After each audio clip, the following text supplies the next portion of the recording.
Chromosomes. Little strands of nucleic acids and proteins are the fundamental genetic instructions that tell us who we are at birth. Most people are born with 46 chromosomes, but each year in the United States, about 6,000 people are born with an extra chromosome, making them a person with Down syndrome. If you've ever encountered someone with Down syndrome, you know that they are some of the kindest, most joyful people you will ever meet. They truly have something extra. My name is Lisa Nichols, and I have spent the last 24 years as both the CEO of Technology Partners and as the mother to Allie. Allie has something extra in every sense of the word. I have been blessed to be by her side as she impacts everyone she meets. Through these two important roles as CEO and mother to Allie, I have witnessed countless life lessons that have fundamentally changed the way I look at the world. While you may not have an extra chromosome, every leader has something extra that defines who you are. Join me as I explore the something extra in leaders from all walks of life and discover how that difference in each of them has made a difference in their companies, their families, their communities, and in themselves.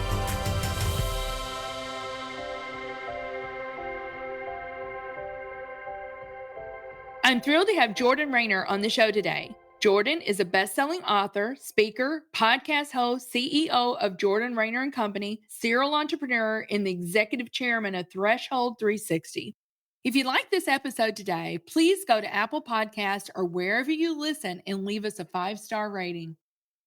Jordan, I am so excited to have you on the Something Extra podcast today. And we have got so much to talk about. So thank you so much for making the time to be on the show. It is truly my joy, Lisa. Thank you for having me. So I have to give a shout out to our mutual friend, Deanne Turner, who is the one that connected us. And you know her and I know her. And so I'm just so grateful to her. But I read about you. You are a 6th generation Floridian. According to my grandmother, I don't know that I fully trust the math, but I'm just going to preach that line until she tells me otherwise. We love Florida. I mean, I will tell you, we've been frequenting Naples a lot, but you got a beautiful wife, Kara, and you got 3 little girls, Ellison, Kate, and Emery. I love those names.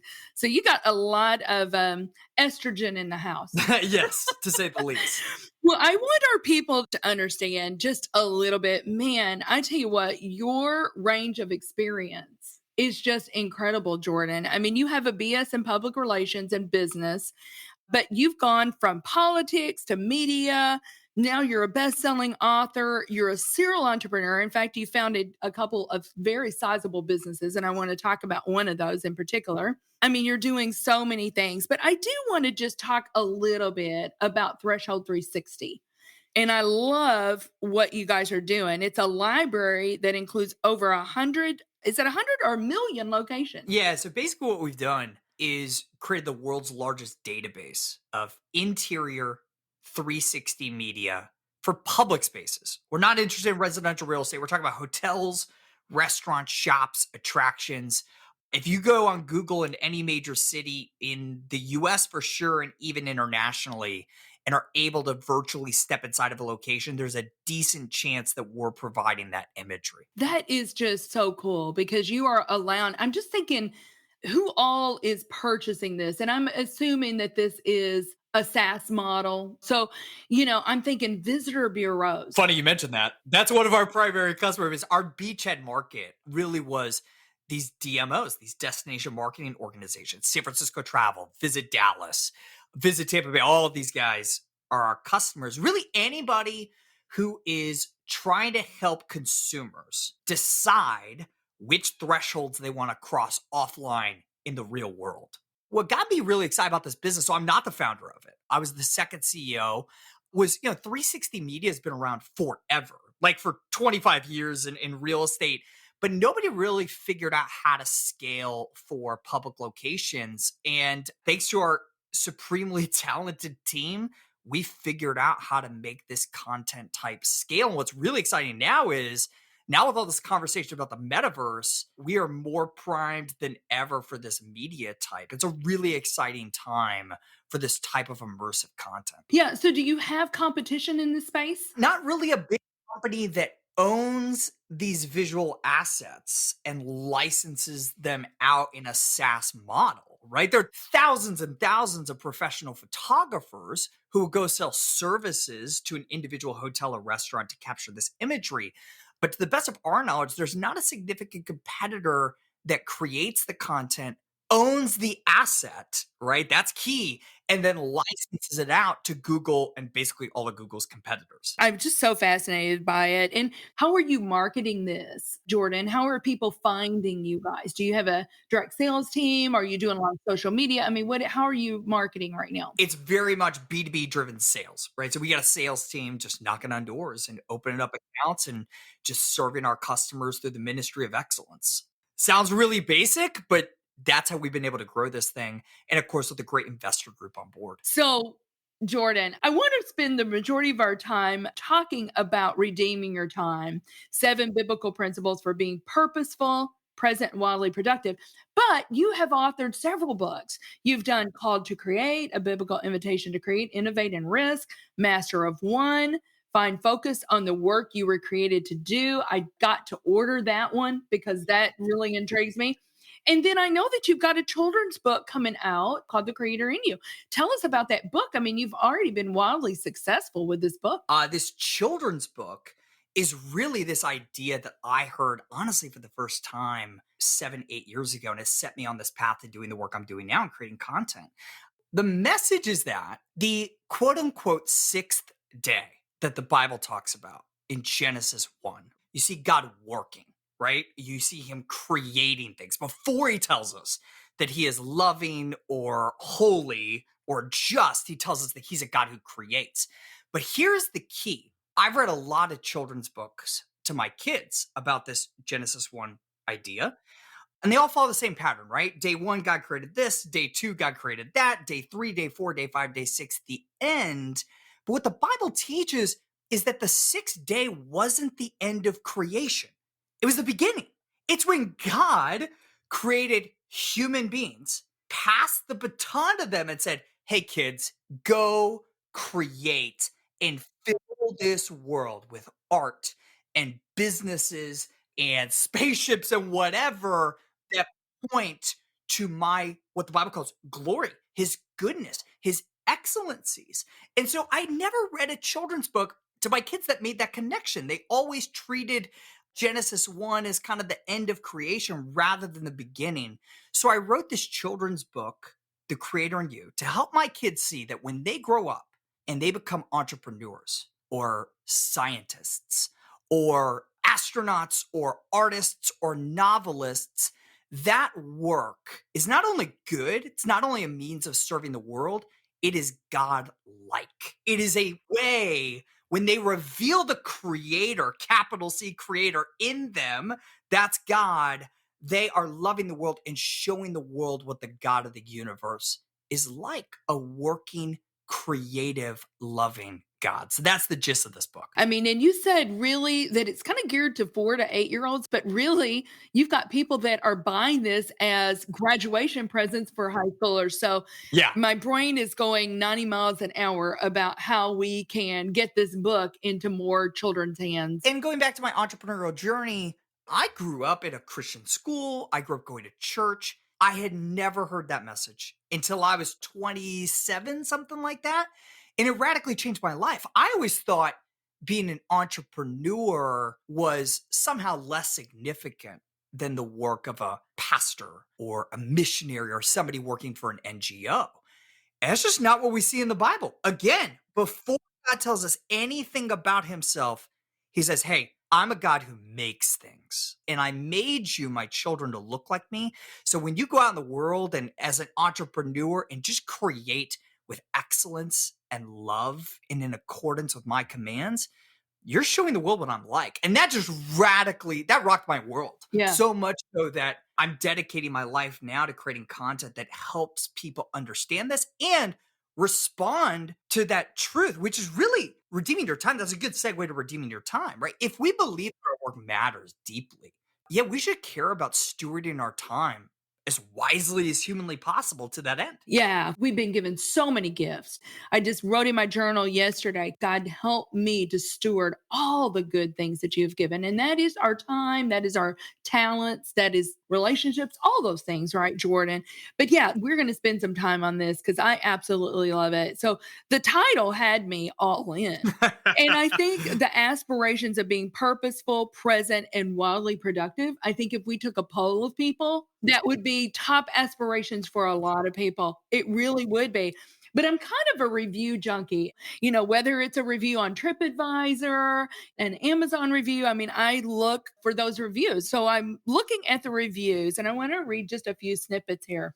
If wisdom had weight, this book would weigh 1,000 pounds. That was John Acuff. What can we learn about time management from the life of Christ? It turns out quite a lot. I'm so grateful that Jordan has written this book. That's Janine Uzel, COO of Wikipedia. Listen to this. I've read countless books on time management, yet none have left me transformed the way Jordan's God-given insight into redeeming your time has. That is Rob Lotich. I mean, these reviews just go on and on and on. And so, Jordan, I want to dig in here Yeah. because in your introduction, you go, I'm swamped. I've said it. You've said it. We've all said it at one point. Maybe you're in a season of feeling swamped right now. You roll out of bed each morning exhausted from not getting enough sleep. You pull open your phone to find a dozen text messages with a ridiculous gif of a dancing dog. At work, your to-do list seems to be getting longer, not shorter. Your day's filled with back-to-back meetings with no time to think. I mean, it just goes on. This is, I would say, an epidemic in our world. So what I love so much about this, you're a little bit of a systems thinker. That comes from your technology background, I am sure. But, what I love so much about the way that you have organized this, you've organized it into 7 different principles, but then you give practices. There's 32 practices there. So I would love just to dig in a little bit. One of the things that you say is most of the time management experts talk about workspace productivity, but you are describing grace-based productivity. Can you tell our listeners the difference? The world doesn't necessarily need another time management book. There are 60,000 time management books on Amazon right now. I've read pretty much all the perennial bestsellers, given my background as an entrepreneur. Yeah, 2 really big problems with those books, and you've already hit on the first one here, Lisa. Most of these books tend to be centered on this idea of workspace productivity. The message is you're feeling swamped and overwhelmed. Follow my system, and you got to do it perfectly. And then at the end of this road, you're going to find peace, right? Well, here's the deal. Putting your hopes in any author's system, any worldly system is going to fail you at some point. You got to find peace in something that is secure. For me personally, that's been my relationship with Jesus Christ. The Bible says in Romans 5:1, I have peace with God through Jesus Christ. So I don't do time management exercises in a wild goose chase to get peace. I do it in response to the foundational secure peace that I've already been given and found in a secure place, right? So that's the first problem I'm really trying to solve with this book, Lisa. But if I can just touch on the second problem, you mentioned these 7 principles.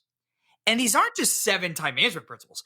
These are 7 principles that I believe we can see in the 4 biographies of the most productive person who has ever walked the earth, Jesus of Nazareth.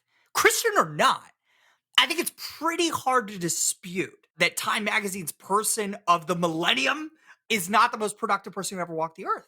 And we've got these 4 biographies. They're Matthew, Mark, Luke, and John, the first 4 books of the New Testament of the Bible that show us how he lived his day-to-day life. And of course, they don't show him with a calendar, right? Or a to-do list, but they do show Jesus seeking to find solitude so he could think clearly and be creative.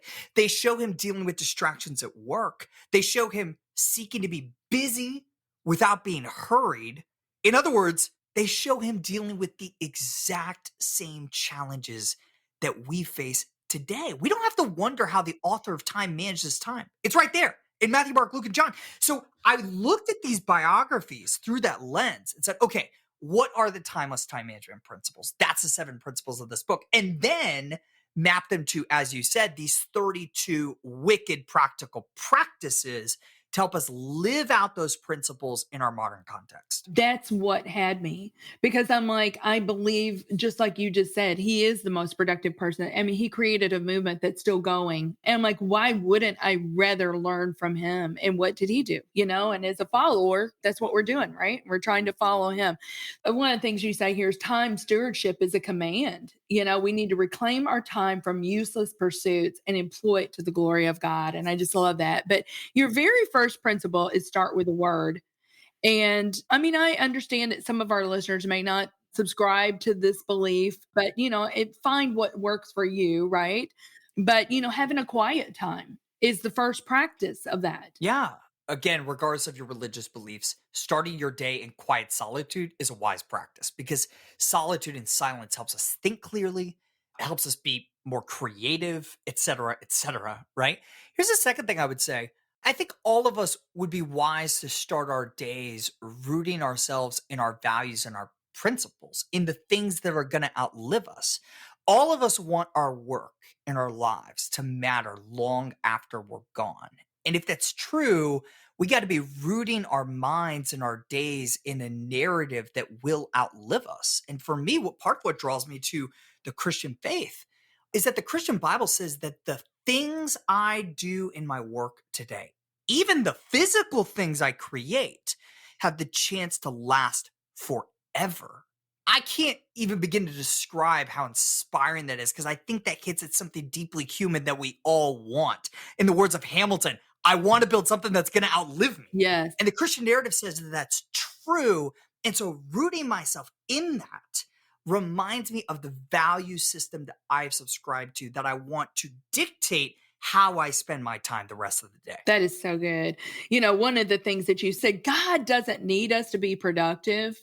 He's God. He's God Almighty. He does not need us to accomplish his purposes. But sometimes we need ourselves to be productive in order to feel a sense of self-worth. But for him, it's not about that. It's really about just enjoying him. He is the prize. It's not that we're to get something from him, but just so much good stuff there. But we do need to take a quick break and we'll be right back with Jordan Raynor. Let's face it, the future is mobile. There's a good chance that you are listening to this show right now on your phone. Have you explored how you can move your business mobile too? Our mobile apps team at Technology Partners makes it their mission to move our clients into the hands of their employees and customers and change their business processes to meet the demands of their users. Let's work together and build a dynamic mobile app for your team. Go to tpi.co/mobile apps and get the conversation started about how we can help you get your new application off the ground. So welcome back, everyone, to the Something Extra podcast with Jordan Raynor. So Jordan, I want to keep going here because you are so generous with your time, with being on the show today, and just the content. You've told me, Lisa, I want to give this stuff away. I want to help people. And so, I'm really hoping that we can give just some practical things, tactical things that people can take away immediately. But I'm just telling you, listeners, get the book because we are only going to be able to scratch the surface here. But principle 2 is let your yes be yes. And you talk about something, and I never heard this before, Jordan. There is a Zeigarnik effect that you talk about that causes so much stress and anxiety. And my goodness, do we have stress and anxiety in our world today? You call it the open loop. Can you tell us a little bit about that? Yeah. So this Zeigarnik effect, the idea is when your brain has unfinished business, a song that you cut off midstream and didn't finish, or worse, a to-do that you haven't written down and that's just rolling around in your head. Your brain continues to rehearse the to-do over and over again, right? And that's happening with just one to-do in your head. The problem is we've got hundreds of these things rolling around in our head, and it creates a tremendous amount of anxiety and stress. So let me define this term that you mentioned, Lisa. I call these open loops, which I define as anything big or small, personal or professional, urgent or distant that you have any level of internal commitment to do. For example, I want to buy a place in Naples someday. Or I promised the kids that I was going to make them Minnie Mouse waffles this Saturday. Those are two drastically different things, but your brain assigns equal weight and stress to those open loops. The problem is, most of us are only keeping track of those open loops in our head, which means we're not keeping track of them, or in starred flagged emails in our email system. So here's the solution, real practically, because this is, neuroscientists will tell you, one of the number one sources of our anxiety and stress. The good news is you don't have to finish all of those open loops. You don't have to close the open loops in order for your brain to let them go. You just have to externalize them outside of your brain and into what I call a commitment tracking system, a single place that you go and you review your open loops and knock them out over time. So, real practical, if you're sitting right there and you're like, oh my gosh, I got so many things I know I need to do, they're only in my head. Here's what you do: sit down real simply right now, pad of paper, and jot them all down. And I can almost guarantee you at the end of that list, you're going to feel some amount of relief, even though you haven't completed a single thing on that list, right? And that's just a foretaste of what's to come if you do the work that I prescribe in Redeeming Your Time, helping you take that list, define it into really well defined work, and have a robust commitment tracking system that'll ensure you're never dropping the ball, you're never forgetting about something that's coming up that you missed, and that you are able to attack your day with peace and wild productivity. It's like the brain dump on your checklist, but you go a step further. I mean, you're more of a systems guy. You know what? You had pads of paper everywhere, Jordan. That's not a sustainable solution either, right? But, it's a start. It's a start. You got to get it out of your head. But this is why I say you got to do the work in the book, because most people's pads of paper and post-it notes are filled with things they can't actually do. They say things like Halloween. You can't do Halloween. That's a cue to remind you, hey, there's something about Halloween I need to do. Eventually, you're going to have to do the work of defining what that means. What do I mean by Halloween? Oh, I mean that I need to order costumes for the kids. Okay, great. We can work with getting costumes for the kids for Halloween. So what I'm doing in the book is helping readers take these amorphous things, consolidate them into one place, and then move from the amorphous to the concrete so that your to-do list becomes something you can actually do and execute on day in, day out. Yeah. Okay. So principle number 3 is descent from the kingdom of noise. Yeah. Boy, this principle really resonates with me. We have 60,000 thoughts a day. 90% of those are repetitive, where they play over and over and over. We really need to train our minds to be still. You talk about Martin Luther King.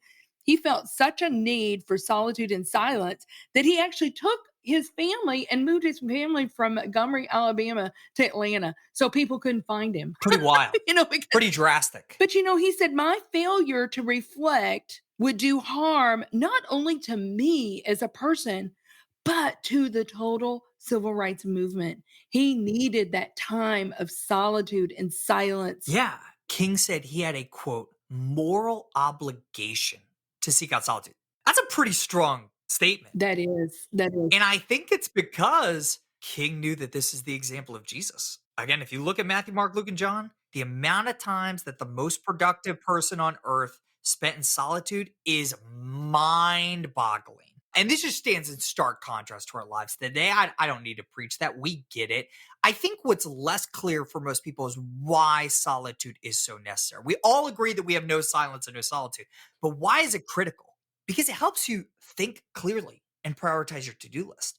Because it helps you be at peace. Because all this noise is making us anxious, right? And I think maybe most practically for leaders, it helps us be creative. There is a reason why your most creative ideas likely happen in the shower. That's pretty much the last place on earth that's not filled with noise. Here's the good news. You don't have to hop in the shower to have creative ideas. You can descend from the kingdom of noise in other places. And Lisa, you mentioned there's 32 practices spread out across 7 principles. 9 of those practices are in this one principle of dissenting from the kingdom of noise, because we have got to wrestle this to the ground. We have to have practical tools in our hands to dissent from this kingdom of noise on a regular basis. We already talked about one of them, starting your day out in silence. And there's a bunch of others in there for your readers to explore. Very good. Listeners, you just got to read it. Principle number 4 is prioritize your yeses. You said Jesus knew his purpose and everything he did was ran through that filter. He was crazy purposeful. But if you're not crazy purposeful, Jordan, Yeah. that is where you're going to say yes to things that you really should not be saying yes to. 9 times out of 10, when somebody comes to me and says, "Man, Jordan, I'm just saying yes to everything. I can't say no." My first question is, what's the big, hairy, audacious goal that you're saying yes to? And 9 times out of 10, there's no answer to that question. And that's the problem. The bigger our goals, the more meaningful they are to us, the more significant, the hairier, the audacious goals. That's what's going to enable us to say no. We can't say no until we have a burning yes, until we have something that we're so clear on this, like, this is the work that I've been created to do. This is the thing I'm chasing after for the next year, 2 years, 5 years, whatever. But once we're clear on that, it gets a heck of a lot easier to say no. Yeah. And you got a metaphorical building with 6 different levels that you really, I mean, very methodically can take people through each of those. Yeah, and basically this metaphorical building is really just built on tools that your listeners are well familiar with. These terms that we've heard, long-term goals, mission, callings, whatever. It's just putting them in sequential order and in a really practical framework that people can use. Imagine a 5-story building. The very top floor, that 5th floor, is your mission in life. The 4th floor are your callings, what you feel called to do in this world. Level down from there, long-term goals. Beneath that, quarterly goals. And the ground level is your tactical to-do list, your commitment tracking system, things that you got to get done today, this week, whatever. But putting all those together is what makes sense of all of this mess and helps us to prioritize our to-do list. And then that 6th quote unquote floor, I don't even call it a floor, it's the basement of this building, which are our posteriorities, right? This is our avoid at all cost list until everything above ground gets done. And so I use that framework in chapter 4 of the book to help people take the long list of things they could do and prioritize it down to the things they feel they should do to focus on the work that God gave them to do in this world. You know, you can't do any of this without getting away from the noise. That's why Descent for the Kingdom of Noise is chapter 3 and this is chapter 4. Almost every time management book I've ever read says prioritize your big 3. Choose your big 3 things to focus on this week and ignore all the rest. That sounds nice, but it just doesn't jive with brain science. Your brain can't forget about all the rest. Right. It's why people have so many problems with this, right? Like, you've got to get everything big and small in a single place. That's chapter 2, your commitment tracking system. Then you got to have silence to think about all those options. That's chapter 3. Then finally, in chapter 4, you could set goals that help prioritize everything that you've got in your universe of possibilities. Very good. Well, principle 5 is accept your unipresence, mainly focus on one thing at a time. But let's talk about principle 6, because I think this is one that people struggle with too. And this is embrace productive rest. You know, I read a LinkedIn article, Jordan, last week that said sleep is your superpower. Rest is productive. You say rest is productive for our goals and our souls. There is a page here that I want to read real fast. As a general rule, and countless people I've interviewed on the podcast can confirm the wisdom of this age-old adage, if you work with your mind, rest with your hands. Yes. If you work with your hands, rest with your mind. So in other words, if you're a carpenter, don't go out and chop wood to rest, right? And I just thought that was so awesome. And all of us love Winston Churchill. We probably have read biographies on Winston Churchill, but he worked with his mind as a phenomenal, productive writer and statesman. But he was a painter. I did not realize that about him. He painted over 550 beautiful paintings. So Churchill once said that his ideal day would have been writing 2,000 words and laying 200 bricks. He would rest with his hands by painting and laying bricks at his home. And there's a lot of wisdom here, right? So a lot of us think that being productive means sitting in front of our laptop for 9 hours a day. I won't call you a liar, but science will, right? Like that's just not the most productive path.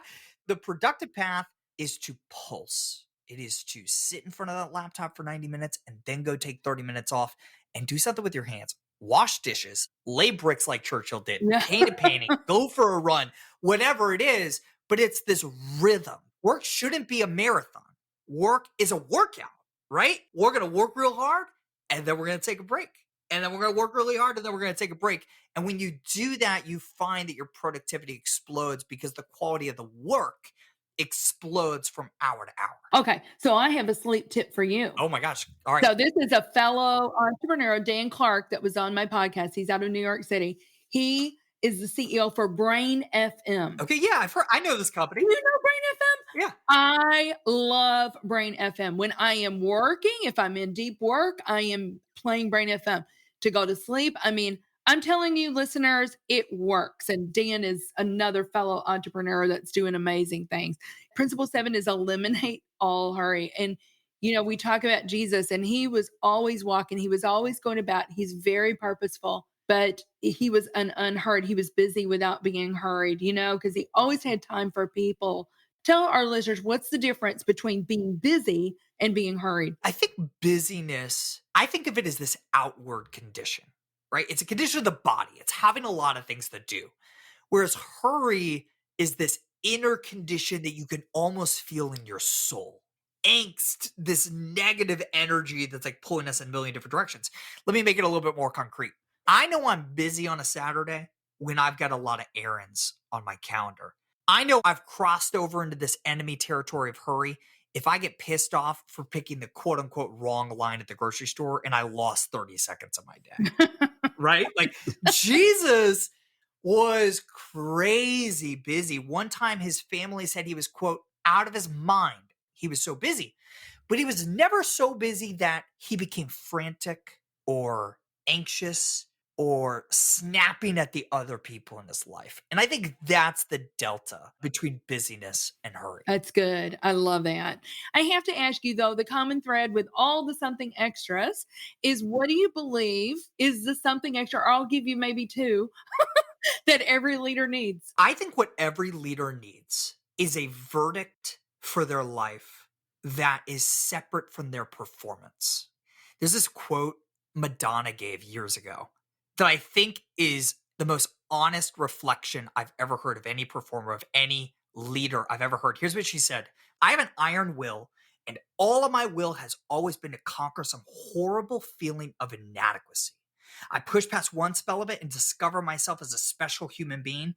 And then I get to another stage and think I'm mediocre and uninteresting. Again and again, my drive in life is from this horrible fear of being mediocre, end quote. And I think a lot of leaders can resonate with that. And really what Madonna's looking for, what I think all of us are looking for, is a verdict for our lives that says that we are valuable, that we are loved, that we are accepted regardless of what we do, right? Because here's the deal, even the most successful leaders in the world are bound to be disappointed at some point. We've got to build our lives on something that is far more secure and reliable. And again, for me, that's the perfect work of Jesus Christ that he did on my behalf, securing the verdict that I could never secure on my own. I would argue Jesus is the only answer to this question that I've ever found to be true. So I would encourage you to consider that in your own life. But if not, find it somewhere else, because at some point, we're all going to break unless we find the verdict of our lives in something secure. That's good.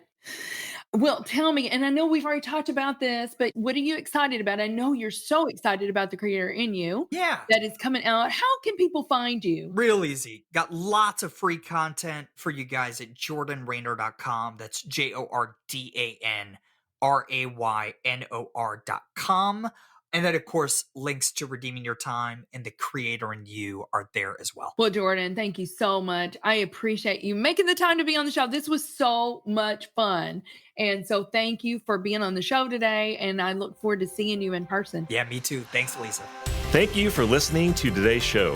Something Extra with Lisa Nichols is a Technology Partners production. Copyright Technology Partners, Inc., 2019.